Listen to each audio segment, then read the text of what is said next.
there was a change. There was a change where I talked about it with you for a little bit.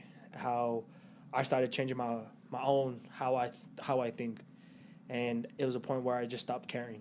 I stopped caring about others, and I stopped caring about just in general. Tony, how you feeling? Better. How the sound? Sounds good still?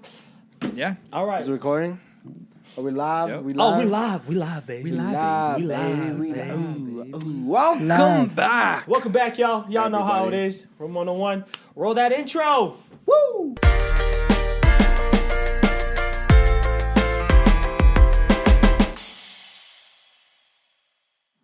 How'd you like that intro? It was nice, man. It was nice. We worked real hard for it. Wait, did I use proper? It doesn't matter. Never mind. Dang, man. This is episode 205. Yo, we're actually doing it. We're actually making it. It's nice. It's pretty nice. It's pretty nice. We're consistent, boys. We're consistent. We are consistent. As we've been talking about the past couple episodes. We are Work smarter, not harder. Oh, sorry. Yeah, that too. Be more goal oriented. That's Try all, it again. folks. Try it again. What'd you say? Be more goal oriented. Oh, goal oriented. That's what I meant. I thought you were gonna say Orientated. goalable. Interesting. Be more goalable. Interesting. But in today's special episode, we are sponsored by Pringles.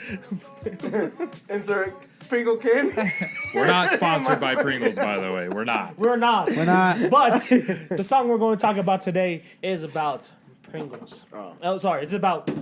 No, it's because you were already taking a long pause, so I thought you wanted a drum roll. Anyways, talking about our song Pringles in the Morning. That's what I do. This song got me grooving down in my shoes. Eyes staring at me like, who's that dude? I just shrug my shoulders while I buzz the movie. I can smitty, I can... Man. Do you guys like Pringles in the morning? Do you like eating Pringles in the morning? You like him in the evening? Doesn't matter what time I'm eating. My Pringles in the morning.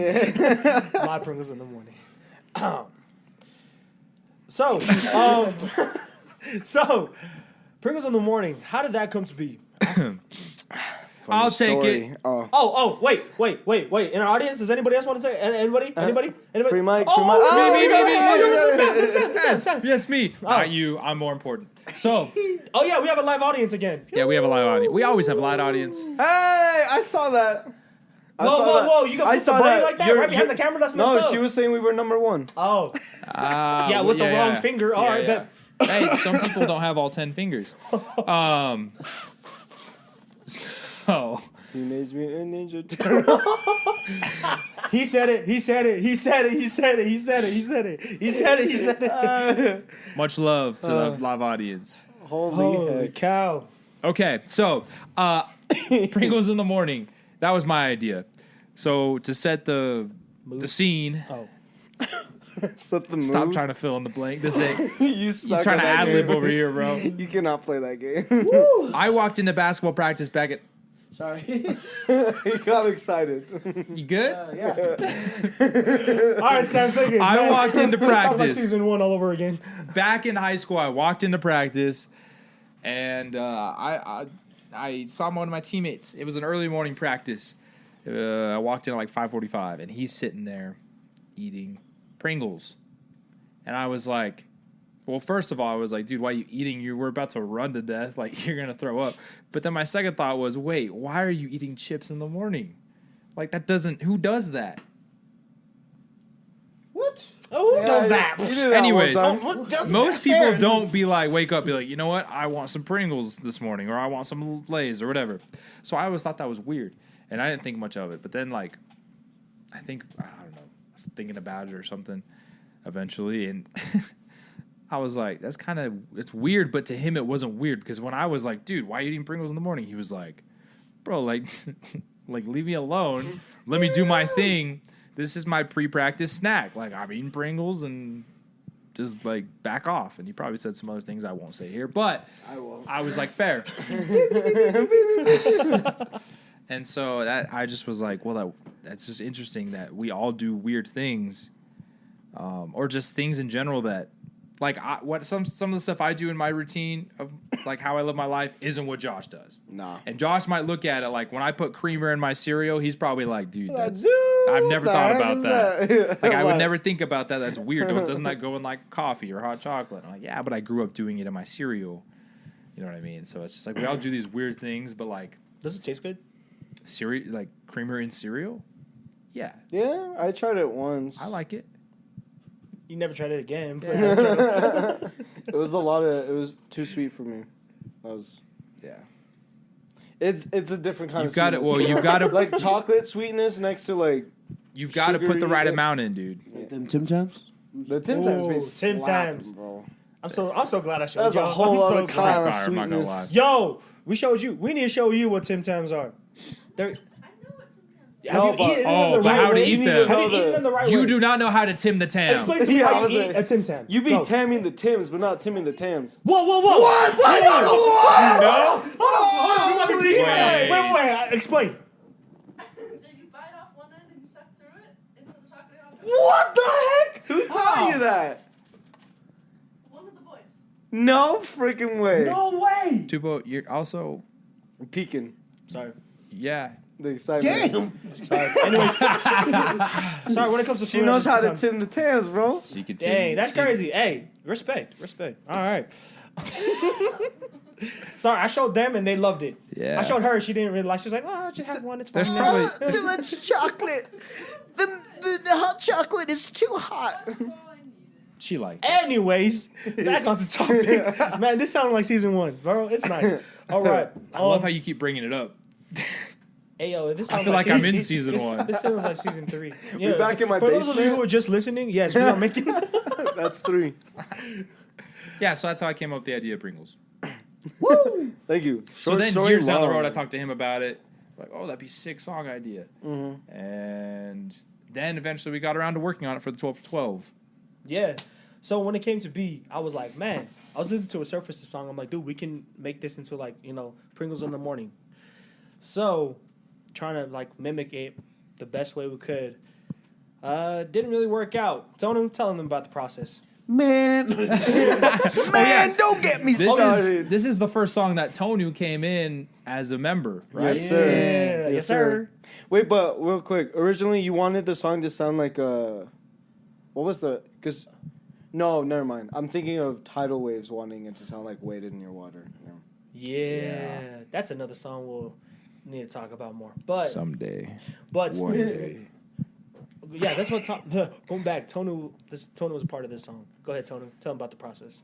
Yeah, well, like you said, you wanted like a Surface song. And I don't know how many Surface songs we listened to. Only 3. I was trying to Vibe. I was trying to get into the vibe because I never knew Surface songs existed until I didn't know they existed. I just didn't know they were called Surface The songs. disrespect. All right. Disrespect. Kidding. He's Jokes, a, jokes. no, he's Jokes, a jokes, jokes, disrespect. jokes, jokes, jokes. Okay, Tupo. Anyways. Disrespect, he says. Yeah. Look at I just made a couple of like beats and see if Tupo like if it kind of sounded Surface to Tupo or to you guys, and I mean I made a lot of beats and you. Yeah, you do. I just couldn't match the vibe of a Surface song. It was just Well, I wouldn't say you didn't catch the vibe of it because the original beat it was very like surfacey, but it just didn't fit the the one you guys were original going for. melody that we wanted for Pringles. Like it like sounded off or something, and then we just felt like it wasn't the vibe. Like granted, down the line we probably will use that beat or something, but it just wasn't like calling to us saying like this is the instrumental for Pringles or this is how Pringles is gonna sound, you know? It came to a point where we're like, man, Pringles is not sounding like what we wanted to sound. What Josh is saying, and so from there we kind of like took it and we're like, scrap that, try something else. It was an adjustment, right? It was an adjustment. Sorry, it was an adjustment. Wow. Bringing it back to season 1, as Tupa would say. I mean, before we changed, we procrastinated. Yeah, that one kind of became a time crunch, but not as bad. Yeah. We Yeah. made that in a week. Mm-hmm. It was tight. Good Day we made in 3 days. Yeah. Why are you laughing, man? But when we were like reconfiguring it, I think I found a guitar loop, and I was like, let's just. I don't think we sat there and was like, that's Pringles. I think I just found a guitar loop and like, I don't know, let's try this. It sounds kind of cool. And then Tony built the drums around it, and I think we just kind of went with it. Caught that vibe for sure. You came up with the lyrics of like the chorus and everything too. It was crazy. Yeah, I remember that. I was standing in the kitchen. Mm-hmm. I was like, what do you guys think about this? And I had it like way longer than it was too, so I I just was cut like, off. Yeah, cut off this and cut off that. Just keep that as a chorus, and it's like say less. Yeah. So I think I still have the recording of that. I came in, I was like, y'all figure out the chorus or something? And then y'all just looked at each other. I was like, let me Yeah. record this real quick. Yeah, we did. And it fit, and next thing you know, we were off to the races writing our verses. Yeah. Woo! Nah. Very So cool, very cool. from one beat to another beat, how do I question this best? How did we adapt to each from one instrumental to another? How did we like flip the? My questioning Flip right the now is script? yeah. There you go. How were we able to make such a dramatic shift? Yes. Right, into something that sounded completely different than what you'd already work on for the past 2 weeks. Mm-hmm. Right. So I think Tony could probably better answer that question, because you, not only before we made the final change, you grinded on that thing trying to help Tupo bring his vision into what, I don't know. Light. Yeah, whatever. Yeah. So like what you were constantly changing and doing these different things, and like just what was that experience like for you? That experience, I mean, it was a bit stressful. I'm not gonna lie, it was stressful with just making beats, but also it didn't really bother me at all because I love drums, like making beats, and so when you guys first like asked for my help in like making beats, I was like, okay, let me show you guys what I can do, and so we worked on beats, and then Tupo's like, I like that. And then when we make it and we try to put it together, it didn't sound well. And so usually we just like keep like adapting to the changes that we have to make, because I mean, adapting is something like that's big for me, because when I was working as a customer service representative, when we're like talking to people, usually they update a lot of stuff in the software because they want to like make the software better.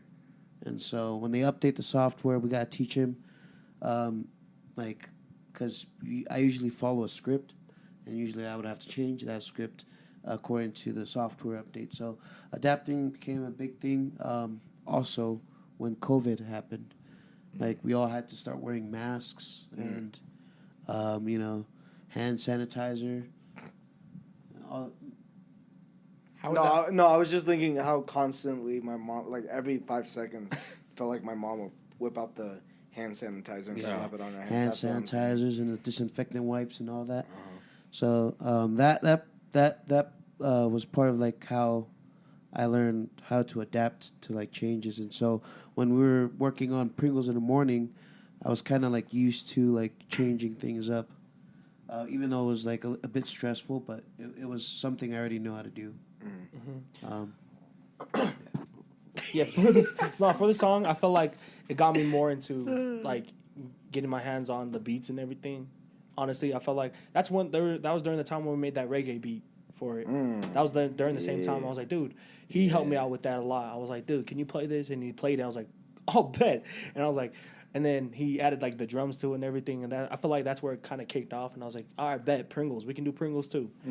And since then, we've been making more beats and we've been making more samples and everything. And I feel like it's been sweet since like we've been adapting to the change, getting out of our comfort zone and trying to be more, out there. Yeah.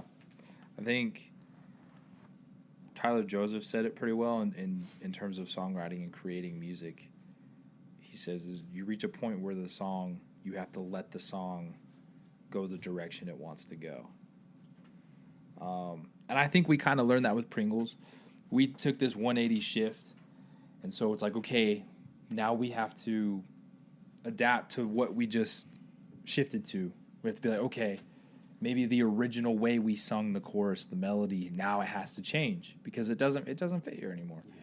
And so now it's like, okay, find a new melody. And I think Pringles just started to write itself, and that's happened with the song after as well. Mm-hmm. But I think there's an acceptance. I guess you could call it the acceptance process. You accept how things are and where they're going. And then you play your role in that. Okay, the song wants to go this direction. Let me see how I can support in that way and add to that and make it better. And so I think that's a part of adapting. And that's how we adapted to the change. All right. Just to go back on you real quick, I would also say with the creative process of this song, it also really boosted your, what's the word? Enthusiasm, I guess, as not just in the group, but also music making. Because we always talked about us helping you to make beats, but it never really happened, Yeah. But in the process of this, you started working on other song ideas that you've had months ago, but started to record them, started working on a lot of beats with this guy. So I think that also had that whole mindset change for you as well. I would say for me, just because of the way how it vibed and just the flow, how easy we wrote the verses, because like you said, we wrote the song in a week, which blew our minds, especially for how good it sounds. Granted, we forgot something, but don't put that on us. No, no. I said we. I said we. All right, we as a Nintendo. But it was. I hate myself sometimes. But Michelle, that's your boyfriend. That's sweet. At least somebody loves you. No, I'm just kidding. Hey, remember first episode? No. Yeah, I saw myself. but just how fun it was writing the verses with each other, instead of us just doing it at our own time. Hey, this is what I wrote. We were writing it then and there with each other, fixing it. And then when we got to recording and started doing stack vocals, adding the ad-libs and stuff, that was fun. Really, fun. That really got us back into the why we were doing it, Yeah. So I think with that, and then with Smile, and then now the songs down the road that we will be writing, it's gonna we can totally do this. So let's do it. Just write a song with a theme or topic, but have fun doing it, because if you're enjoying it and you're recording it while having fun, you can feel that. The listeners can feel that for sure. So that's very important for me, at least. Mm-hmm. To this day, my family loves Pringles. It's their favorite song of all the songs we've dropped. To this day, even though it's been a month. No, yeah. till this Dude, day. My mom. Till this day. My mom legit first actually listened to Pringles the day we dropped Smile. And now it's been stuck in her head for the last couple of days. Yeah, I went to my friend brother, his sister graduated. We went to his party, and out of nowhere we're just sitting there just chatting, and we hear it playing in the background. What? Bro, it caught me off guard, bro. Yeah, it caught me off guard. He played it. I was like, "Hey, yo!" Pringles is so good. Freaking vibe, bro. Love that song. I think that's a song that's close to. If you had to slap a sound, be this is what Last Note sounds like, Pringles would be the closest, I think. Mm-hmm. Just because it's vibey. It's us. It's fun. Yeah, it's just us having fun. We love it. So that's why I'm excited for barbecue as well. That one's barbecue's gonna have a similar vibe to it, I think. Yeah.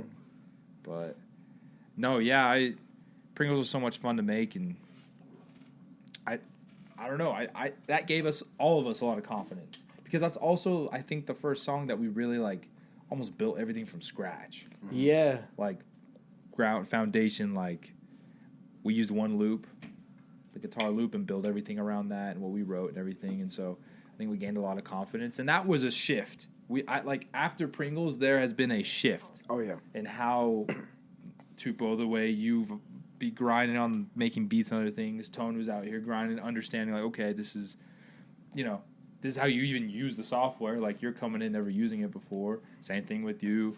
Like we feel more confident in everything else and like mixing and like creating whatever. And that's how Smile came to be. But the change we've changed and we've rolled with it. It's been a good change. So my question is, let's look at it from the other angle. When things change and it's not such a positive thing, how do you adapt to that? Scenario, right? Not a specific scenario, but there's things that happen in life that we just can't control. You can go to the extremes. Losing somebody, doing all these different, that's a huge dramatic shift. Like how do you adapt to that? Not that specifically, but these negative things that life brings on that are completely out of our control. I would say for me personally, because I feel like that's happened a lot, but with those experiences, and then I told y'all about it. I reached a point in my life where like I'm just looking either at the mountains or the sky, or just looking at the little things and like focusing on the little things, and I filled with so much joy that, granted, even if I do think of a big negative moment in my life, like I'm like, it's crazy that I went from there to where I'm at now. Just focusing on the little things, because granted, I don't know, it's kind of like a puzzle, like you're all scattered and all that, but once you take the time to like focus on the little things, put in the little pieces, then you'll have like the picture that you've been trying to build for who knows how many hours, because I don't know how many puzzle pieces I have, but it's just focusing on the little things, so that way when you get to, again, another, because I'm only 24, I have hopefully a lot more time ahead of me, but I know for a fact I'll reach another point where I'll probably be at an all-time low again, or reach a moment much more difficult than my previous one. But knowing that I was able to outrun that one, I can do it again, focusing on like my family, my friends, like all this other stuff, Mm-hmm. So that's my take. I think with me, I'm not gonna go into much like details, but I don't know. I was just like stuck. Like I don't know. I said it in another episode where I was basically living in a garage and trapped and stuck, and that's because I went through a change that I wasn't ever expecting to happen. But I had nightmares several nights,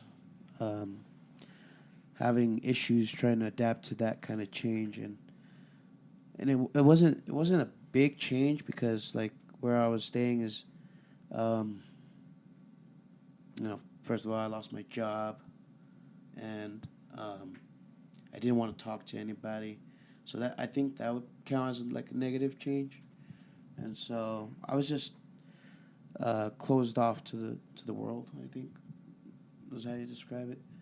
But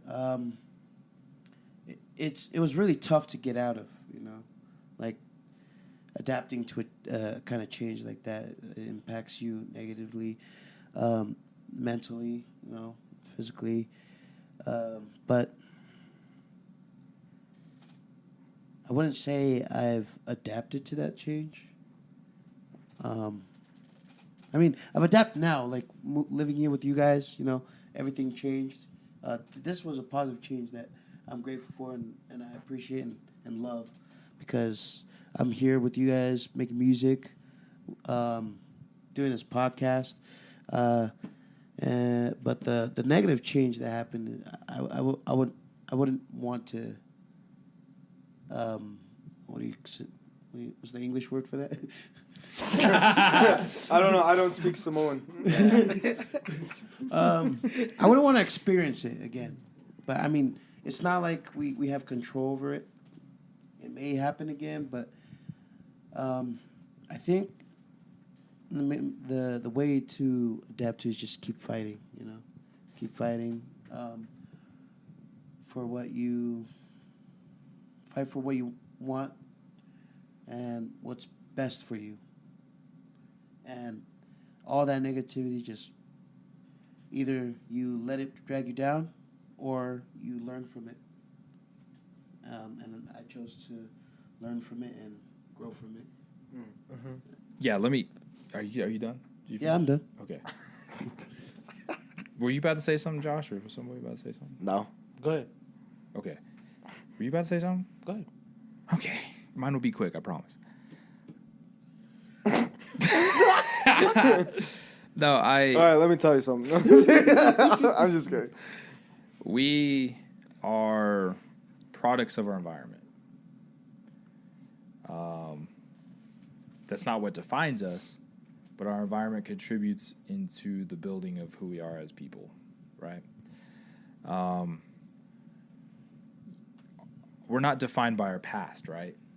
Sometimes we carry a lot of baggage. We try to bring our past into the present, whether it's involuntarily or whether we choose that, right? And so I honestly think the way you adapt to these negative experiences, yes, there's a point in time where there's grief for whatever the case may be. There's a point in time for mourning. There's a time for to live with what happened.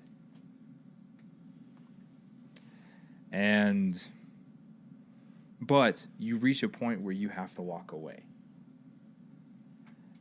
It doesn't mean you forget.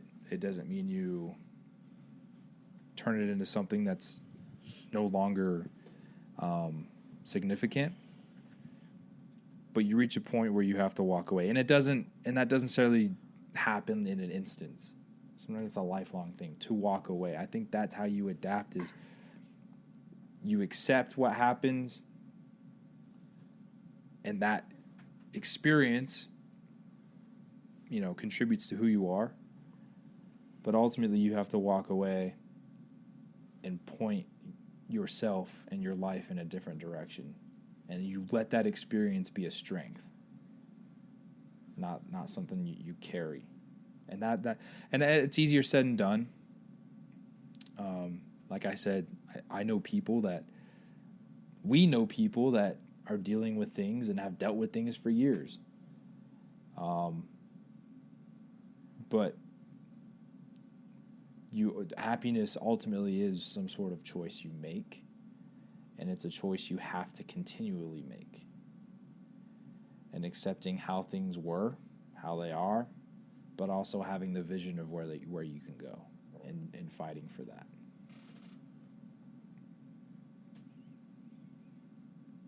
Yeah, I just want to add to what you said. There's a song by Whit Lowry where he has a line that he says, just because we have a heart doesn't mean we have a heart. Just because we made mistakes doesn't mean that's who you are or who we are. It's like just connecting with like our past doesn't define who we are. It's all about like adjusting, readapting if we need to. Just the person that we want to be, that we become, that we want to become, that we see ourselves to be in the future. Doesn't matter at whatever point in your life that you are right now. There is a chance for you to change it, to go down the path that you want to go, but always depends on on yourself. Yeah, what's in your control, what's not in your control. Amen. Tupo, you had something, I think. Sorry. Oh no, just there's a quote that I always I said a lot my senior year, well, to myself, but I said, don't live in the past, learn from it. It's just simple words. It's like what y'all just said, summary, just don't live in the past. Just learn from it, because it's not in your control. You can't change the past. And I feel like once you understand that, you will progress more, and you learn from it. You learn from your own experiences, and yeah. I remember, the end of last year, beginning of this year, there was a change. There was a change, where I talked about it with you for a little bit. How I started changing my own how I think, and it was a point where I just stopped caring. I stopped caring about others, and I stopped caring about just in general. And it was weird because it was a change that I felt like it was needed for me, because I felt like I cared too much. I felt like I was like, man, I put too much care into the world. I feel like I shouldn't care anymore. And honestly, I thought it was a good thing for me, but in the long run, it wasn't. And I feel like when you do make those changes in your life, I feel like you should talk about it. You shouldn't just keep it to yourself. I feel like you should tell the people that truly do care about you. Those people will definitely help you out, and those people will definitely help you get your head on straight. Yeah. That reminds me of, I think I told you guys about this before. You know this scene. There's a scene in The Walking Dead, of all things. Oh, yep. Sponsor us. Go ahead. Sorry. I think it's like one of the most beautiful scenes, at least for me. And it's a point where there's a character that, there's two characters, they're two of the main characters that end up being stuck together, getting separated from everybody else. And they're stuck together for a while. And they never particularly had a very close relationship. And through their experience together, spending maybe a few days or a few weeks together, they fought a lot, and they, whatever. But they also ultimately learned to care deeply about each other, and they developed a very beautiful relationship. And then ultimately in the show, one of the characters gets kidnapped, and the other character just kind of does all he can to find her, but he couldn't. And so he just kind of moves on. Fast forward, the main character, or the guy, gets reunited with the rest of the group, and they find out who kidnapped this other character. That's a part of their group. And so they go to get her. And they eventually get to it, to the point where she's with them again while they're facing this other group. And through their whole process of talking, she ends up being killed right in front of them. And so then a few weeks later, they're back as a group, just kind of traveling, and this character just kind of, he closes himself off completely. He was already kind of a closed person, but now he's just like closed off completely, struggling with this thing. And one of the other characters, who's really good friends with him already, she has a few conversations with him where she essentially tells him, you need to accept what happened. You need to feel it, I think is what she says. Something like that. So there's this beautiful scene where he goes off road, and he's in the woods, and he finds this like cabin that he sits down and is looking at this cabin in the view. And this dude whips out a cigarette, right, lights it, and like takes a puff, and he's just sitting there like with a blank stare. And then he just kind of takes a cigarette and like puts it on his hand, and it just like burns a little hole. And then he just breaks down and starts like crying, because he was finally accepting that he actually cared about somebody, and he was actually dealing with it finally. And so it's just cool how symbolically him burning himself was him starting to feel again. And so, long story short, I think our natural reaction is to live in the discomfort. As much as we don't want to, trying to change ourselves and to react differently and to move on is hard. And because it's hard, we live in the discomfort. And sometimes it's such a weird thing. Sometimes we crave the attention, but we don't want the attention. And so, but sometimes I think you have to be with yourself and you have to feel it. But the important part is you don't get stuck there. It's that you get up and you walk away. I lived with it. I felt it. And parts of it may come back to me. But you then have to change yourself. And that's a process. But you ultimately have to change what's in my control, what's not in my control. And you choose. You have to choose to go on to greener pastures, I think. Easier said than done, say that much. Most definitely, too. But it's not impossible, no matter the circumstances. That's true. Just because it's hard doesn't mean it's impossible. Good friends helped you, right? Very close brotherhood. It could be people in your lives and letting them in and letting them support you. You know? It could be music. Music was an outlet for all of us. Basketball was an outlet for me. Just there's so many different tools and resources in everybody's lives that you can just utilize to help you change and to help you deal with negative change. That was good. You gonna add that effect? just the mic just drops.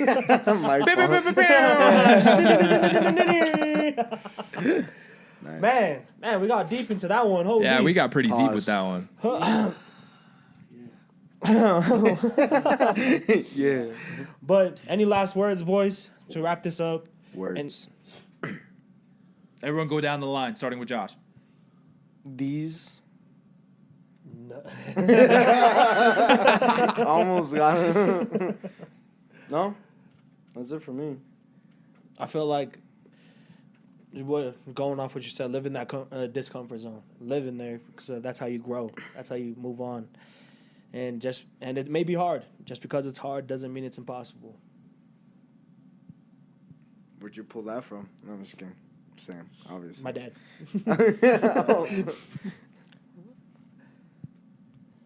I think what he says is pretty good. I ditto that as well. Everybody just deferring to me, man. Ditto to Sam. Yeah. Sam is very wise. As you can tell, He is Samwise. like we said in the episode 1 of season 2, he's the leader. Man, shut up. Let Tony talk. He is Let the Tony glue talk. that. Go ahead, Oh,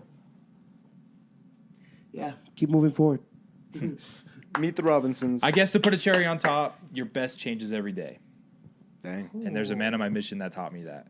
Sometimes your best is getting up and checking everything off your to-do list. You're accomplishing everything. Sometimes your best is just getting out of bed. But the important part is if your best is just getting out of bed, you don't stay there. So do whatever's necessary to put yourself in positions to experience the joy that's out there for you. Go catch them Pokemons. Beautiful. Man, well, boys, that was a good episode. That was a great episode. We dropped a lot of wisdom. We went deep. We kind of got distracted for a little bit at the beginning, but it's all good. But You know that's how it us. is. That's how it is, man. Our attention span is the best. Anyways, Josh, They told me my attention span aligns. you know what? I'll say it this time. Sam, drop that beat.